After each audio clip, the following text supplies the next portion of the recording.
Hi, I'm Joy Purdy. Thank you for joining me for a special edition of Discover the Joy, the Purdy podcast. Hope you had a great Labor Day weekend.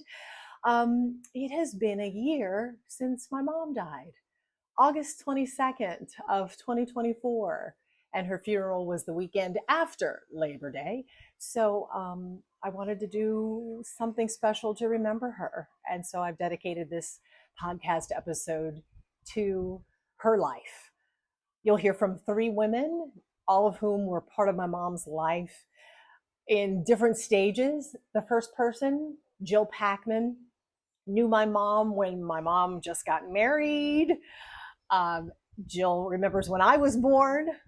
And then you'll hear from KIVLER. Carol was one of my mom's students. My mom was a lifelong educator for 35 years, at least on the college level. And before that, she taught on the high school level. And the last person you'll hear from is NIKKI CELSO. She's been a guest on my podcast before talking about caregiving. She was my mom's caregiver the last several years of my mother's life, last 4 years. And they all have really wonderful stories to tell, things that I didn't even know about my mom. Be sure to subscribe to my podcast and follow me on Apple Podcasts and Spotify. And thanks in advance for joining me to celebrate the life my mom lived. Jill PAKMAN, you have been a lifelong musician, but more importantly to me, you've been part of my family since before I was born. Most definitely. That's you asked like one of the things that I remember, and I remember not only from a picture, but I remember holding you when you were just born. And I'm 11 years older than you, something like that. Do you remember that? I do. My mom let you do that? Well, I was sitting on the white couch. Yes, on plastic, right? Because it was covered. Oh yes, most definitely on the plastic, yes. I was sitting on the plastic and I still remember holding you. I don't think I mean your mother babysat for me, and I don't remember that. I only remember that from the letter, which is that I still have, that is so precious to me, because I didn't know your mother in those days, or I don't remember your mother in those days. I only remember her, later, when I could remember anybody. So 4 or 5 or something like that. So now 60 years ago. Wow. Just like that. It is. It's just like that. And it's so interesting because you lost your father a year before my mom passed. So, it was very comforting for me to hear your words, and you would text me and you would say, this is what happened to me. This is, how I felt. And it helps to know someone understands. And it also helps to know someone knew my mom and how she was all those years before she was public, before she became a big school teacher and taught half of New Jersey. And right, absolutely. And that's truly how I remember your mother. Well, tell me about my mom's friendship with your mom. What do you remember? That's what I wanted to tell you. Yes. So, yeah. And so your mother wrote, and this is what I knew historically, was that the friendship was not with my mother, but with my father and my father's mother. So it says, Marvin, I can't forget your parents. When I was in grades 9 to 12, I remember your mom and I had the best times when I went on Saturday to help her clean her house on Euclid Avenue in Trenton, New Jersey. Yeah, my mom used to clean houses. That was one of her first jobs. Start at the back of the house. I would start at the front. We'd meet in the kitchen and have lunch. I looked forward to those Saturdays, and $5 was a lot of money then. $5. We pick up anything at the store now, it's $5. Right. We had so much fun laughing, talking, and eating. My grandmother made the most delicious sandwiches, Marvin. She puts that, Marvin, your mom made the most delicious sandwiches. My grandmother did. Wow. And so during that time, she would come and clean the house for your grandparents, and that's how she befriended your dad. Right, right. Gotcha. So then when my parents were married, and then I don't know if it was because my mother taught fourth grade in the Trenton Public Schools before I was born, but they were married. In 1963, she was at the high school, and that's where your mother was. So they taught together. They taught together at Trenton High School. And this friendship evolved and maintained throughout both of their lives. My mother taught typing, and I don't know if your mother, my mother always wanted to teach shorthand, but never got a chance. And I don't know if your mother taught shorthand or just typing as well. She did. She taught shorthand, typing, and all the secretarial duties.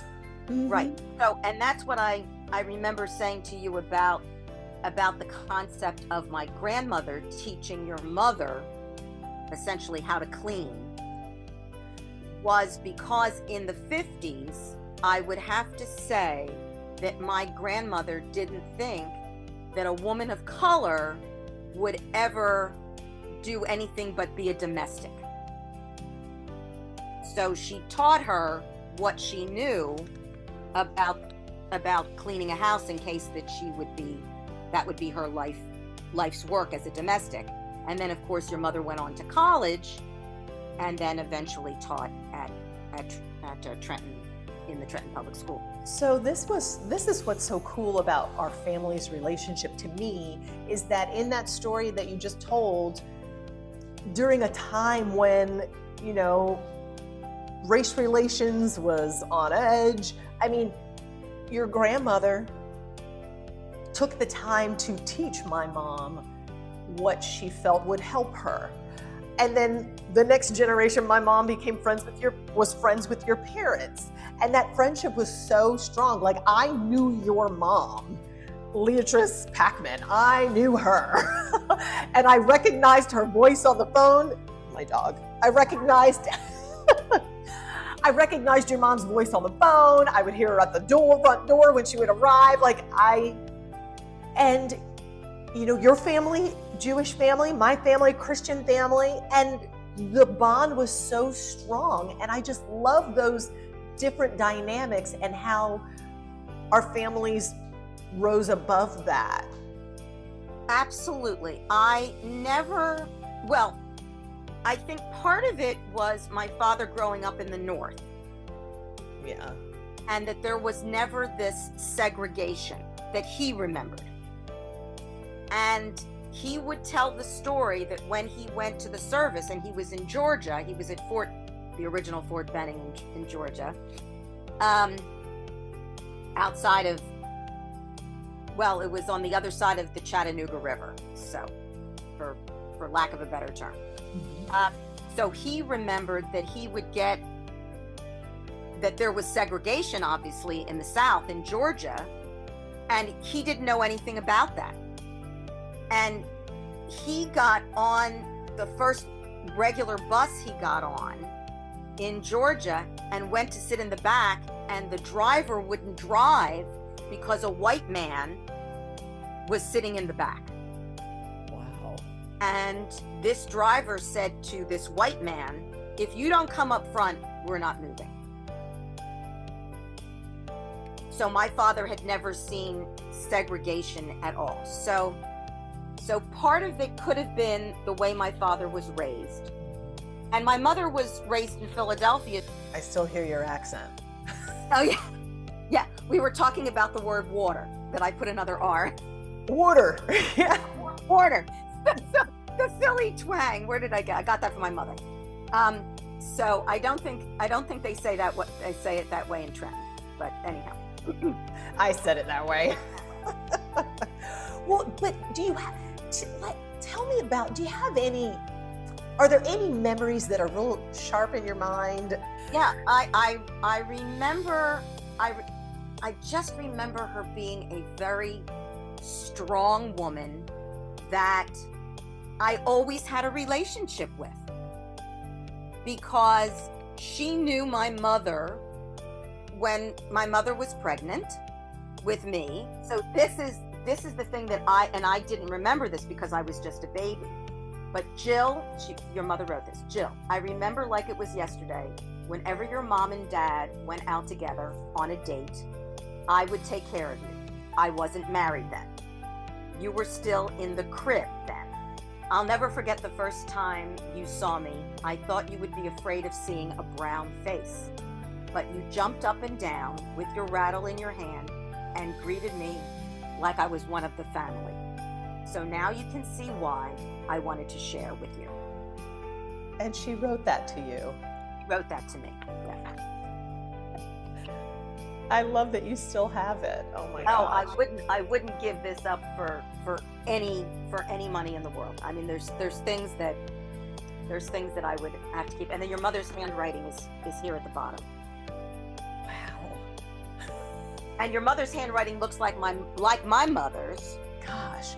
Well, is there anything that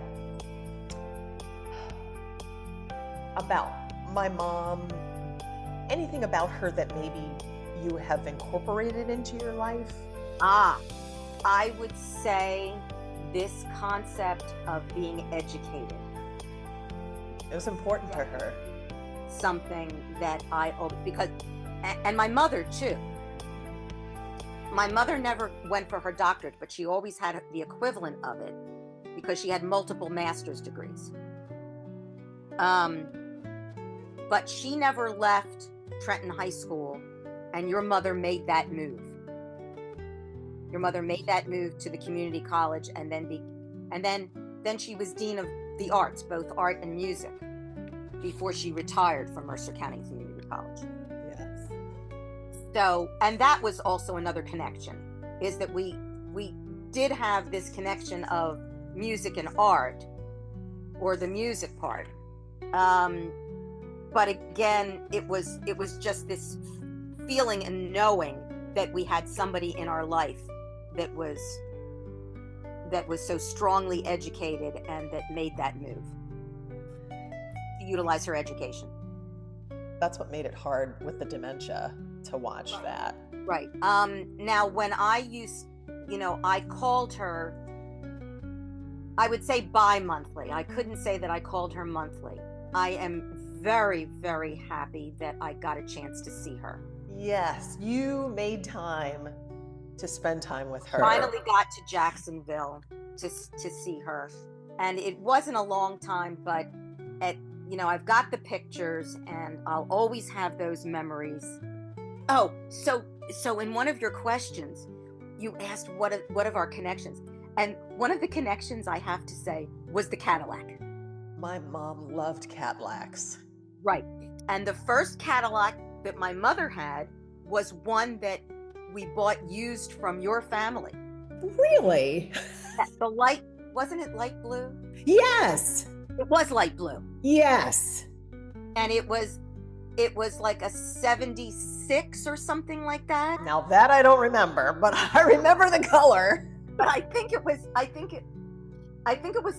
like in the mid 70s. And then my mother's first Cadillac that my father bought her was not until 1990.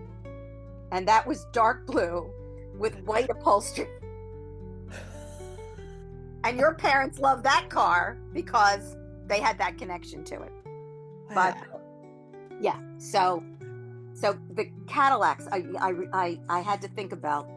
I did think about that, and I wanted to tell you about that. Yes. Well, in my mom's wedding, when she got married, she had, a train of cars that followed the limousine, and they were all Cadillacs.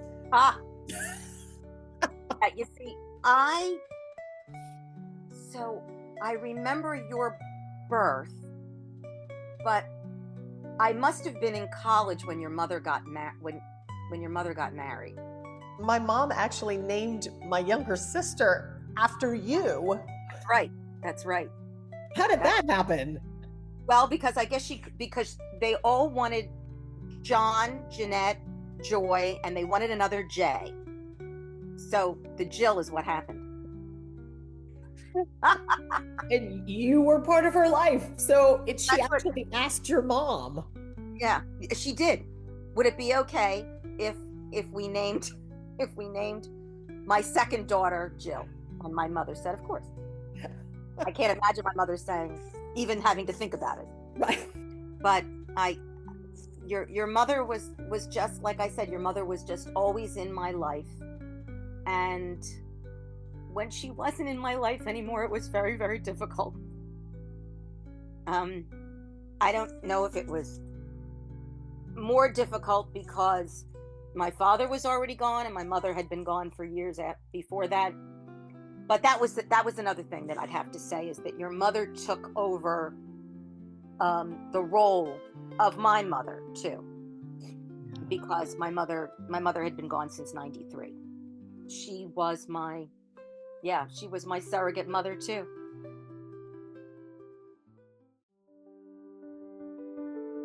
Carol Kivler, thank you so much for joining me to talk a little bit about my mom. I know she was a dear friend of yours. So tell me how you met my mom. Well, I was 17 years old. It was my first semester at Mercer County Community College. I had really wanted to be a business teacher, okay? However, I had a guidance counselor who said, basically, you're not smart enough to be a business teacher, so you should become a secretary. So off I went to Mercer County Community College to study secretarial science. And your mom was one of the first professors I had at Mercer. And it took me a full semester before I confided in her my real dream, which was to be a business teacher like she was. Because I had wonderful business teachers in high school. And I thought, that's what I want to do. So what made you so comfortable to tell her? Okay, first of all, your mother was a very special woman. That's number one. In that she encouraged anybody who came into her path. I mean, encouraged them. She loved them, she encouraged them, and she believed in them. Those three things. So when you told her what your dream was, what was her response, knowing that you were in her class to become a secretary? Well, that is just ridiculous. What we need to do is get you over to Trenton State College. That was her first response. That is ridiculous. And she helped me. See, my parents didn't even graduate from 7th grade. So they were not, they just didn't know how to help. They never had a child that went to college. And so, I mean, my mother was so against me going to college. She said, you know how to take shorthand and type. You type 100 words a minute. Why are you going to college? And so all I needed, was that little push. And she just held my hand. So tell me, what was her teaching style like? Well, first of all, she just invested in you as a person besides a student. She invested in who you were. And she took time to listen. She took time to encourage. She took time to empower you to do other things. And she wanted to see you succeed. And she believed that if she poured into you, you would succeed. You became more than a student. You became my mom's friend. So how did that friendship develop? Well, your mother, as you know, was a God-loving mother, right? And her light radiated Jesus, all right? And I was a devout Catholic, and I also loved God. And so we had that combination, because the minute I started saying something about God, she jumped right in, right? So she became my spiritual mother, meaning she helped me navigate my journey of being a Christian, because I left the Catholic Church after I was divorced. And your mother said, you're still accepted, Carol, even though you're divorced, all right? Because the Catholic Church doesn't look on divorce very well. And so she just kept, there was so many things that we had in common. And at the end, I became her mentor. When she left and was doing other things, she would call me and ask for my advice on things, which I thought was hysterical because we almost revolved into a relationship where she was my mentor, and then all of a sudden I became her mentor. So what kind of things did she ask you? This is the first time hearing about this. This is awesome. She asked me about going and speaking. I mean, she was a speaker, but she started speaking at little churches and other places. And she went into, instead of in the classroom, she was going in and doing training. Well, that's what I was doing. Way before she was training in the corporate America, she started getting involved in some of that at Mercer. And so there were times where she would call and ask my opinion on things. That is so cool, because even after decades of teaching herself on the high school and college level, she still knew that there was more to learn. Well, that was the number one the number one thing your mother taught me is that the road to success is always under construction. So you need to continue to learn every single day. And that was a big deal for her with her degrees. I mean, she had a bachelor's, 2 masters, a doctorate. I couldn't keep up. Every time I turned around, she was studying. I can't even tell you how many times I mentioned her name in my speeches, and people would come up to me, especially when I was speaking in the area, and they would come up, Jeanette Purdy? I know Jeanette Purdy. You know, she helped me do da da da da da da. And she, you know, she's, oh my God, she was the best teacher I ever had. And so I knew she was not just pouring into me, she was pouring into others. Even just with her encouraging words, her belief in them. You got to have a funny story at the top of mind. She was a character too. A lot of times when I would be crying, she'd get me laughing, you know. And she was just, I guess my funniest story with her was really this one time when we were meeting lunch. We were going to meet for lunch, and she was like an hour and 15 minutes late, and that was so unlike her. It was just so unlike her to be late, and I was really worried that something happened, right? So she said she couldn't find her keys. And so I said, okay, so then how did you get her? She goes, I went and got my extra key, right? So she has this big giant pocketbook, as you know she always had. Yes. With anything you could possibly want in that pocketbook was there. So I said to her, give me that handbag. I'm gonna look in your handbag. And because when she finally got there, right? And now we're laughing because she thought I was gonna be mad. I wasn't mad. You know, I was just worried, actually. Well, the bottom line is I got in her pocketbook, and lo and behold, guess what? Her keys were there.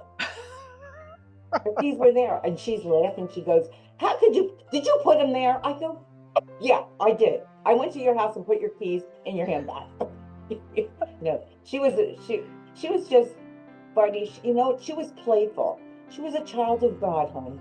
Her lessons and influence on you, has that shown up for you in your work, in your life choices at all? Especially now that you're an advocate for others when it comes to mental health. I wanted to share with you one of the things that hangs in my office, which is something your mother gave me, and I'm going to send you a picture of it.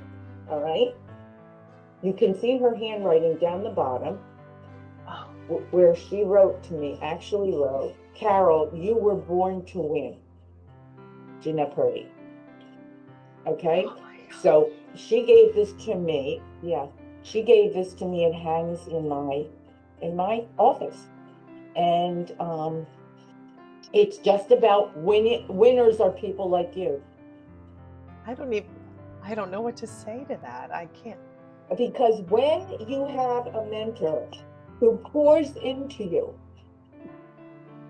educationally, intellectually, emotionally,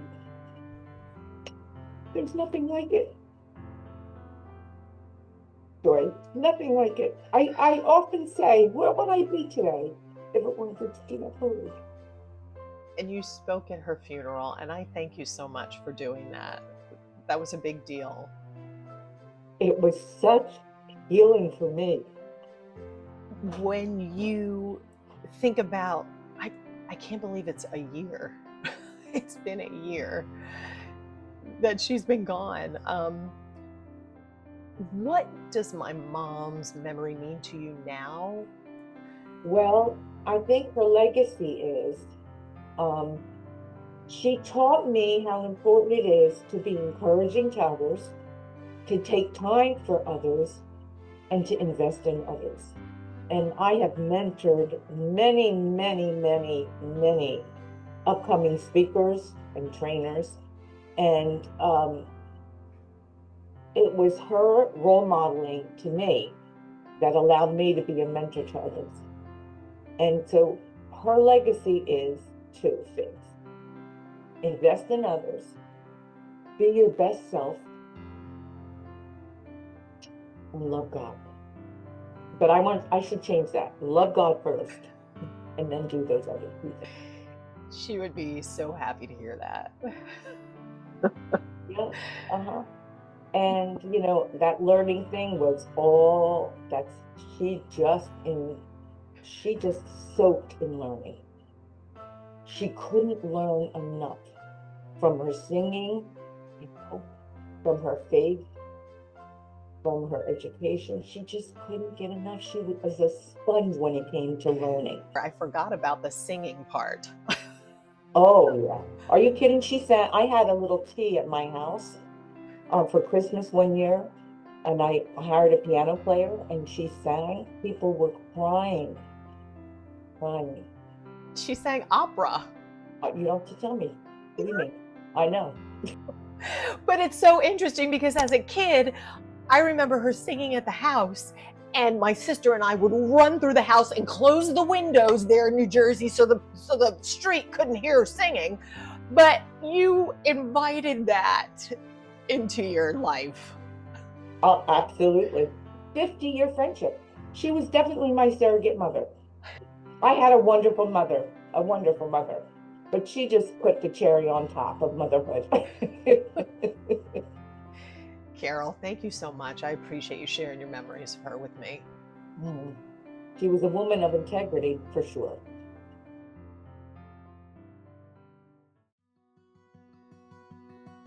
When you first met my mom, what was your first impression of her before you got to know her? Well, obviously with the questions she asked me, because she partook in the interview, she was very smart, and I discovered she was very independent, but she also was very nervous. She did a lot of playing with her hands, and that tells me that she knew she needed somebody, but she didn't want to admit it. Huh, did she ever really admit it? I don't even know that she did. She would say, like, you know, I think my brain is slipping a little bit. And She said that to you? Yeah, a couple times. Because she would never, ever admit that to any of us in the family. Huh. And what was your response to that? I said, well, as we all get older, our brain slips a little bit more. And I hope that someday when my brain slips, I have a great caregiver like you do. And we would laugh and move on. She was a very strong, independent woman, didn't want to be told what to do, but that was her whole life. I mean, this woman was amazing. She got her PhD, she helped her 4 siblings because she was the oldest. She had 2 children. And she was a great personality. Yeah. She was God-fearing, though. That was, look at that, I got tears in my eyes. Is that thinking about my mom? Yeah. Oh my gosh, but you cared for so many people over these years. They still affect me. You get very close to them, and the memories are just great. Oh, she loved thrift store shopping. Loved to go to the thrift store. Yeah. So I would take her to Goodwill and Hospice, Haven, thrift store, and then we would go to Jacksonville because Jacksonville has a lot of thrift stores. So when I knew she could get up and get ready and we could spend, because she would spend 3-4 hours at the thrift store, I would take her to the larger thrift stores. She enjoyed that. By the time you came into the picture, my mom had already had dementia for like 3 or 4 years. So as her dementia was progressing, I mean, you got to see that every single day. Mm-hmm. And I feel like that my mom spent a lot of time fighting it. Is that the right word?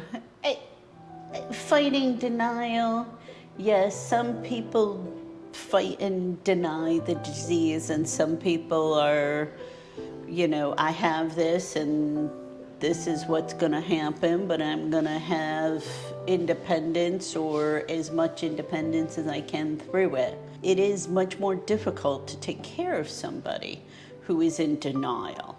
And the one thing that I really appreciate and love that you did is that you made sure that when you were out in public, you called her Dr. Purdy and asked the aides at the assisted living facilities to call her Dr. Purdy. You even wrote it up on the board. Mm-hmm. So if there was somebody new coming in there, I mean, when she would hear that, what did that do for her? Like everybody I have taken care of that had accomplished something, oh, you're making such a big deal about that. You know, the whole, oh yes, she's addressing me by my title, but I'm gonna act like I don't want a big deal made out of it.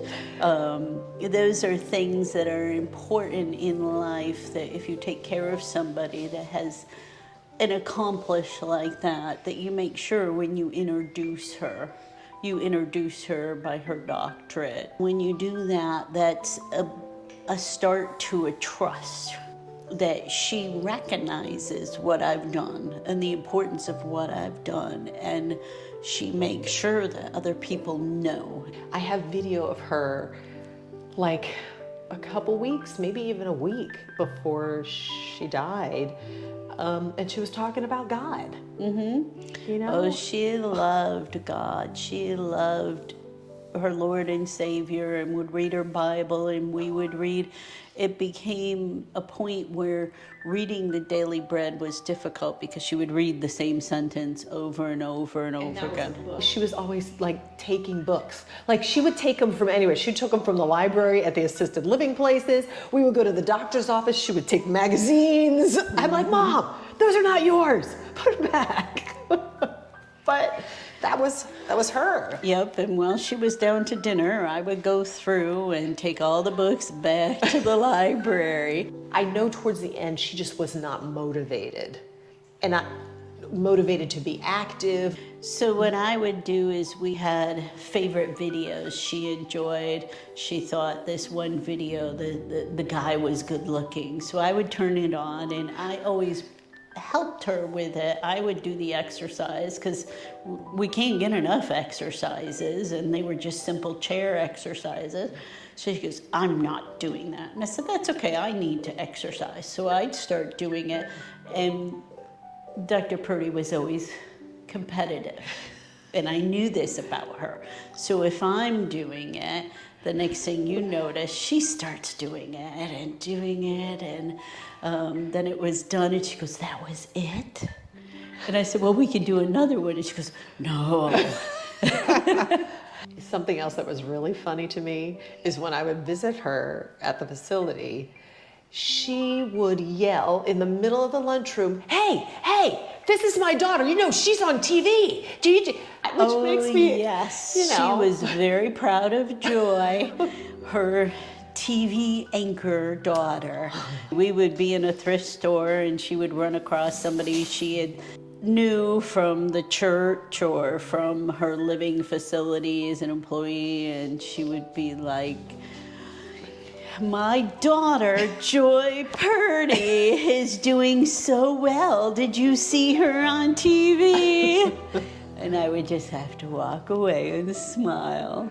She worried about the girls and how good looking they were becoming, and Joy needed to tie them up and put them in a burlap sack. What? She said that? She didn't want no boys after her granddaughters. We did a lot of field trips, and I belonged to a group called Jules, Jesus Empowering Women's Everyday Life Struggles. And it's a very safe group. And I took Jeanette. I came in the afternoon because we met once a week, once every other week.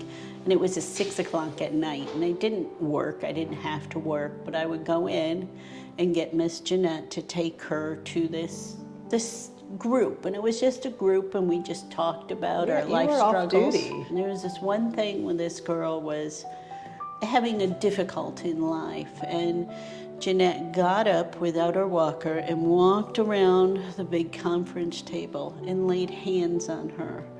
And what she spoke in tongues just made us all just the wisdom. And then after she was done, the advice she gave this young girl, there was not a dry eye in that place.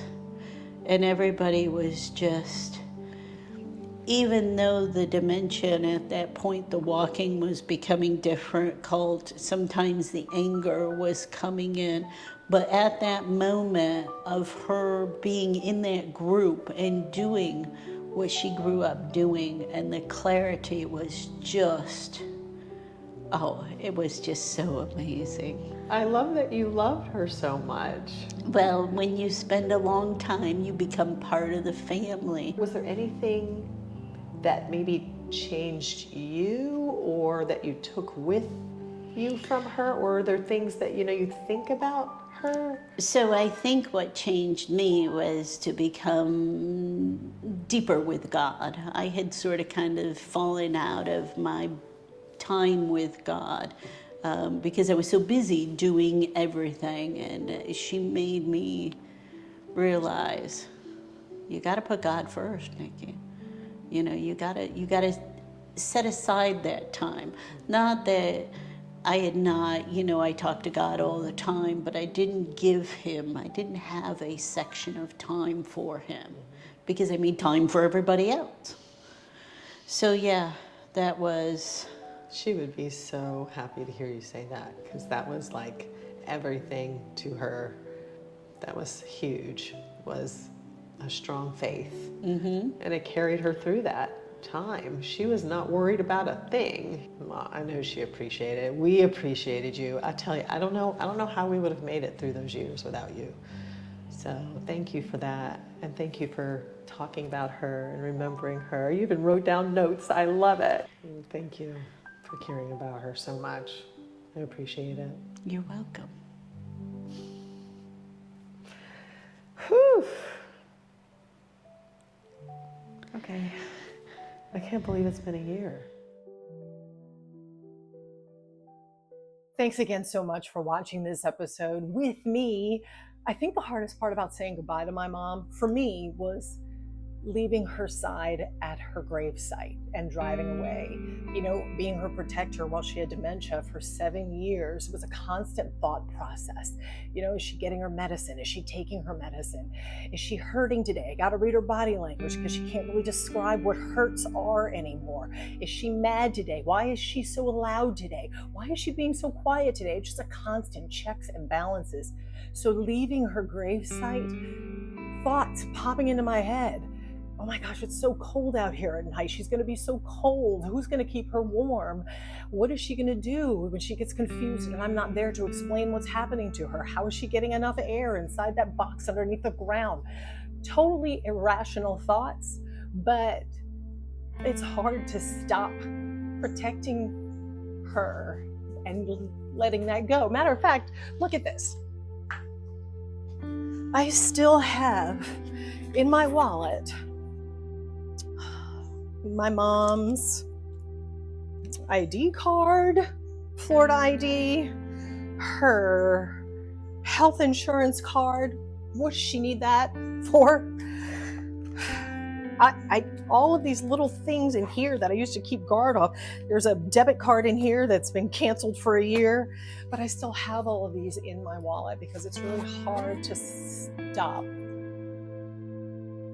when you poured so much into taking care of someone. So I miss her. And I thank you for watching. And this is where I'm supposed to say, don't forget to subscribe to my podcast, follow me on Apple and Spotify, blah, blah, blah. I will see you again in a week with a new episode. Thanks.